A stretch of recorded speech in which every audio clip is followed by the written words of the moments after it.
अस्सलाम वालेकुम everyone, it's your senior Fatima Zohra. मैंने चैनल मेरा फर्स्ट ईयर में जब खोला था, अब मेरा रीनीट एग्जाम भी हो चुका है एंड करंटली मेरे हॉलीडेज चल रहे हैं। सो मैंने सोचा मैंने बहुत सारे कमेंट्स पढ़े। एक्चुअली इतने दिनों बाद जब मैंने कमेंट्स पूरे देखे तो मुझे पता चला कि ये चैनल, मैं तो सोच रही थी बंद हो गया होगा, बट मुझे अब रियलाइज हुआ कि कितने सारे कमेंट्स थे उस पे कि अच्छे लगे वीडियोस वो सब बोलकर। आई एम रियली सॉरी, मैं ज़्यादा वीडियोस अपलोड नहीं कर पाई because of my second PUC. मुझे फोकस करना था इसलिए। बट देखो, आज आई हूँ मैं ताकि मैं अब थोड़े दिन मेरे पास हॉलीडेज है। I will share each and every video. अगर आप लोग बोलोगे जिस तरह का वीडियो आपको चाहिए वो डालूंगी मैं।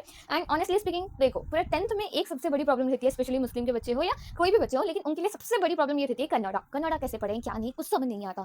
देखो ऑनेस्टली बोल रहा हूँ, मेरा सबसे हेटेड सब्जेक्ट कन्नड़ा था 10th स्टैंडर्ड में, but I scored 94 marks in my Kannada. Very shocking. नहीं आता तो कैसा आता था जी, मुझे आई तक बहुत ज़्यादा प्रॉब्लम हो जाती थी 10th स्टैंडर्ड में। तो तुम सोचो कितनी वीक थी मैं कन्नड़ा में। एंड ऑनेस्टली एक चीज़ तो है, कोई भी चीज़ को तुम ठान लिए, कोई भी चीज़ के लिए तुम स्पिरिट बना लिए कि मैं कर सकता हूँ, मैं कर सकता हूँ, मैं कर सकती हूँ, तो you can do it, you can do it. कोई भी ऐसी फोर्स नहीं रहती जो तुमको दूर कर सकती है उससे, समझ रहे? तो तुम लोग कर सकते। I believe in you and you should believe in your self, because Kannada एक ऐसा सब्जेक्ट नहीं है जिससे डरा जा सके। कोई भी चीज़ से आप डरोगे, डरोगे चलेगा, बट डर कर उससे भागोगे तो वो गलत होगा। तो तुम लोग को उसके अगेंस्ट फाइट करना होगा। सो फाइट कैसे करें? देखो सिंपल वे में अगर मैं बोलूँ, कुछ भी नहीं करना है, उस पर फोकस करना है। अब मैं पूरा तुम लोग को कंप्लीट रोड मैप बताती हूँ कि मैंने कन्नड़ा में 10th स्टैंडर्ड में कैसे पढ़ा था। बिकॉज ईजी नहीं था, क्योंकि जब मैं जीरो पे थी, लिटरली मैं जीरो पे ही थी। मैं हर स्कूल के केस में तक मेरे बहुत ज़्यादा कम मार्क्स आते थे एंड ऑलमोस्ट फेल के मार्क्स आते थे। 94 मार्क्स एसएसएलसी में आना is not a small thing. कैसे आई, मैं ऑनेस्टली मेरी पूरी जर्नी को बोलती हूँ कि कैसे आई।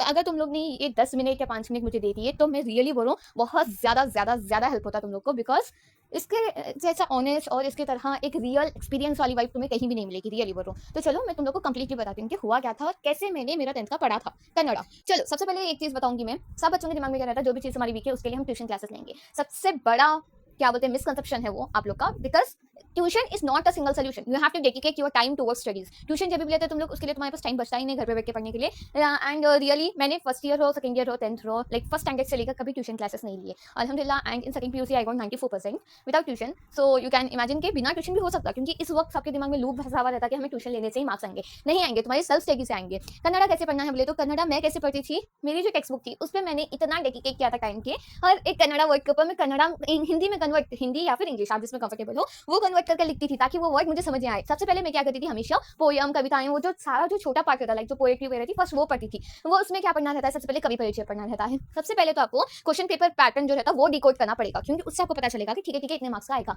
कन्नड़ा में ग्रामर भी बहुत अच्छे खासे मार्क्स का है, तो आप लोग सबसे पहले उसको इंश्योर कर सकते हो, क्योंकि वो सिंपल है। जो सिंपल टॉपिक्स रहते हैं, मैं गादे मातू नहीं बोल रहा हूँ, उसको छोड़कर जो दूसरी चीजें रहते हैं उसको आप परफेक्ट कर सकते हो। उतना बेसिक तो आपको करना ही पड़ेगा। एंड उसके बाद मेरा ग्रामर अच्छा था, बट मुझे थ्योरेटिकल पार्ट, अरे मुझे चैप्टर ही समझ नहीं आता था तो कैसे पढ़ूं मैं, ये सबसे बड़ा प्रॉब्लम रहता है। तो उसके लिए मैं बोल रहा हूँ ये प्रॉब्लम नहीं है, इसका सोल्यूशन क्या है पता है, तुम कोशिश करो जब तुम एक वर्ड को उठा रहे हो, ई मा तनु ऐसा जो वर्ड है उसका मीनिंग ऊपर लिखो, अपने वर्ड्स में बनाओ, अपने निमोनिक्स बनाओ, इस तरह पढ़ना है। एक्चुअली मेरे पास अब टेक्स्ट बुक नहीं है 10th की, अगर मेरे पास सही तो मैं बता सकती थी आपको कि मेरी बुक देख कर शौक होते थे कि इतना कैसा पढ़े बोल के। तो समझे आप लोग का वैसे भी I think so mid term भी आने वाले हैं, बहुत नजदीक होंगे, क्योंकि वक्त हो चुका है, मैं बहुत ज्यादा लेट कोर्स करूँ वीडियो।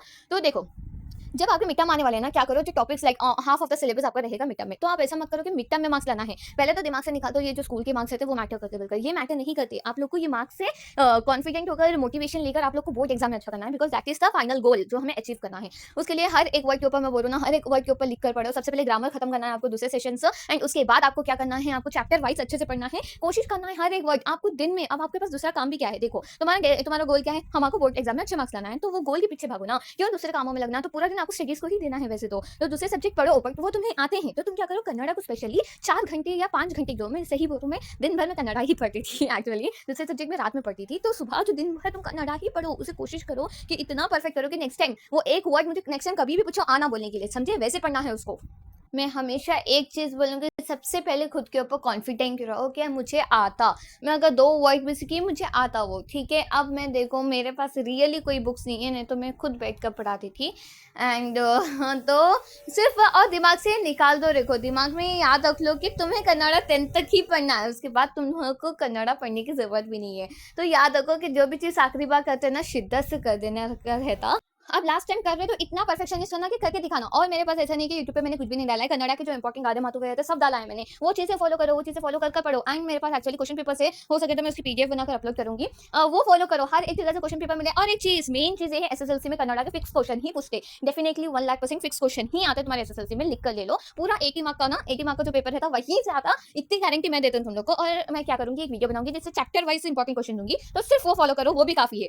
जो स्कूल में टीचर्स सिखाते हैं ना, मैं बोलूँ उनके ऊपर भरोसा करो। कन्नड़ा एक ऐसा लैंग्वेज है ना जिसमें पूरे फिक्स क्वेश्चन आते हैं, हिंदी में भी वैसे ही आते हैं, बट कन्नड़ा में ज्यादा मोस्ट अप्रोप्रिएट आते हैं। तो आपको जो इजी लग रहा है वो चुनकर पढ़ो चैप्टर वाइज। जो मैं बोल रहा हूँ, भरोसा रखो खुद पे। एक दिन शांत दिमाग से बैठो, डरो मत, डरने से कुछ नहीं होगा, आपको उसके लिए फाइट करना होगा। डरो मत और बैठ कर सुकून से सोचो मुझे क्या करना है, मेरा मकसद क्या है, ये स्कोर करना है, तो मैं बैठ के उतनी शिद्दत से इसके लिए प्रिपरेशन करूंगी। ये एक्सप्लेनेशन से ज्यादा मोटिवेशनल वीडियो है, क्योंकि अब इस वक्त सबका मोटिवेशन बहुत ज्यादा डाउन है। So that's why I really want to share कि यू कैन डू इट।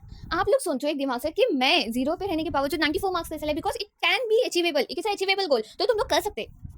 अगर कुछ समझ नहीं आ रहा, बैठ कर सोचो, और कुछ भी अगर प्रॉब्लम आ रही है, मैं हमेशा हमेशा अवेलेबल हूँ। आई नो थोड़ा लेट रिप्लाई दे रही थी, आप नहीं दूंगी बिकॉज हॉलीडेज चल रहा है वैसे भी 1 मंथ के लिए, तो मैं कमेंट करो, मैं पढ़ूंगी, मैं रिप्लाई दूंगी। अब तक ऐसा कमेंट नहीं रहा जिससे मैंने रिप्लाई नहीं दिया, मैं दूंगी, पक्का दूंगी। और एक भरोसा रखकर सोचो कि दीदी हमारे साथ हैं and we will do it. ये दिमाग में रखकर चलो। ऑल द रियली बेस्ट, बहुत अच्छा करते तुम लोग। और अगर कुछ भी रहा मुझे मैसेज करो, I will definitely share each and everything, जितना मुझसे पॉसिबल हो सके उतना।